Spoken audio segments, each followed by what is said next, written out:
महत्त्वाची बातमी। भाजप आमदार विक्रमसिंग पाचपुते यांचे बनावट पनीरच्या मुद्द्यावरून आंदोलन सुरू होतं। दरम्यान ते आता या प्रकरणी आक्रमक झालेत। भेसळयुक्त पनीर विक्रेत्यांवर हत्येचा गुन्हा दाखल करा अशी मागणी पाचपुतेंनी केली आहे। तर भेसळयुक्त पनीरचा मुद्दा गंभीर आहे असं अजित पवारांनी म्हटलंय।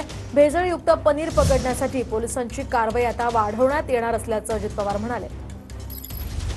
माझा मंत्री महोदयांना प्रश्न आहे की तुमच्याकडे नेमक्या लॅब्स किती आहेत आणि ह्या लॅब ज्या आहेत याच्यामध्ये फूड टेस्टिंग साठी अशी स्पेसिफिक कोणती लॅब आहे का? आज आपण आपल्या लहान मुलांना तो जे पोटामध्ये आपण अन्न म्हणून घालतोय, अध्यक्ष महोदय, खऱ्या अर्थाने अन्न नसून विष आहे। आपण त्यांना गोळे खायला घालतोय अध्यक्ष महोदय पनीरच्या नावाखाली। ही बाब खूप गांभीर्याची आहे।